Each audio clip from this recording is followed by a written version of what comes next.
My name is Leslie Vertes. I'm 93 and a half years old. I came here to be part of the Human Library for the Jewish Library in Montreal because I feel the library is very important for the publics.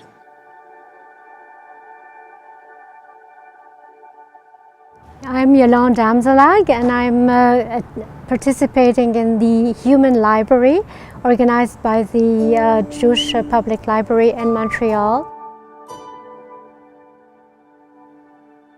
My name is Donna Shefflin Bell. I'm here participating in the Human Library Project. My name is Phil Gold, Dr. Phil Gold, I guess, at this point in time. And today I'm at the Jewish Public Library to be a book. My name is Janie Respitz, and I am a book. My name is Viviane Skinazi Silver, and I am a book.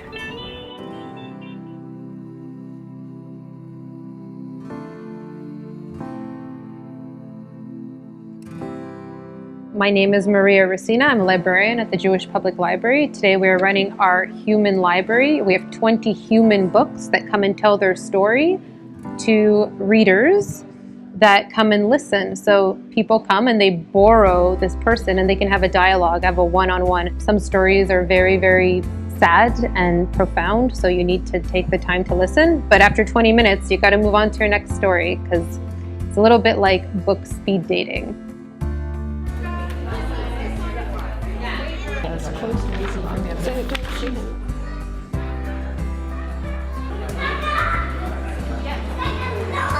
Well, I'm Avi Feingold. I run this organization called the Jewish Learning Lab, and we are partnering with the Jewish Public Library and the Museum of Jewish Montreal to run this event that is called I Am a Human Library. So here was our opportunity to take people who had great stories, who might have made for a great documentary, and give them the opportunity to come face to face with the people that would be watching these documentaries, to sort of say, well, here's your opportunity to ask the questions that might be unique to you, that might be something that you want to know about, to take the story in its own unique direction, to get to say one-on-one, I want to hear this person's story and I want this person to tell me their story individually.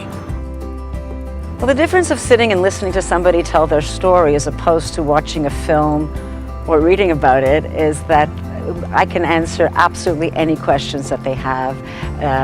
And you know, you read it in a book, you don't always know how positive or negative it is, but when you see somebody's facial expressions and mannerisms and you're sitting across from them and you're having an intimate conversation, I think you really get a much better feeling of the experiences themselves and how they've affected the individual. And you know, you can go off into all kinds of little tangents and tell interesting stories that you might be limited on paper or even in a documentary.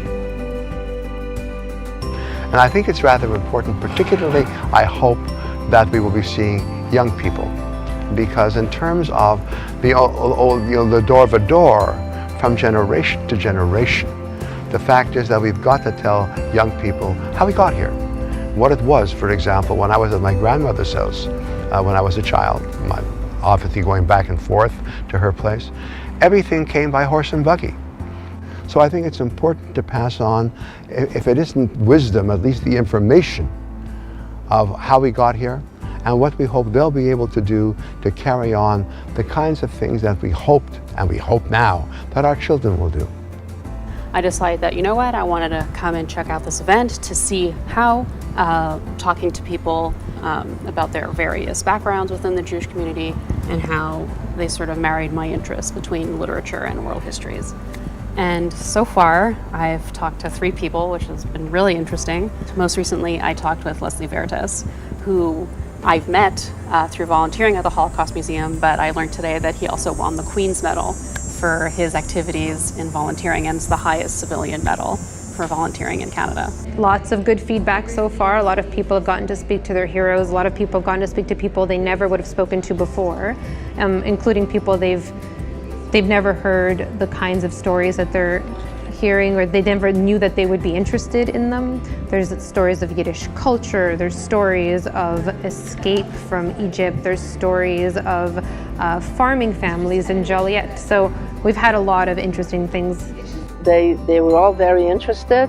They took notes. There were some young people that, to me, the young people, that's the important thing. And it impacted them. I feel so honored to be part of this wonderful new project, but also I've always been conscious of the concept of zachor, to honor memory. And I'm happy to have the memory, the occasion to speak about my parents. So this young man who interviewed me said, I knew some Jewish people from Egypt and Belgium. So I was interested to hear your story. That was one. Another one said, somebody gave me your book for a birthday gift, and I just wanted to hear you talk about it. And so it's really that personal, that one-on-one exchange. What I feel is good about this model is that people can bring their own experience to your testimony and enrich it. For example, I met a woman who had been at a concert, one of my father's concerts in Morocco. So this is an exchange. It's the opportunity to exchange. I really would like to thank the Jewish Public Library, which is such a reflection, a beautiful reflection of our community, how they open their doors to so many activities and so on. But this seems to be a new concept, and I feel very grateful and very proud to be part of it. Thank you. When the people from the library asked me if I can do it, I said right away yes, because I see so important of the library, and I just thank you all of them. And they do a fantastic good job.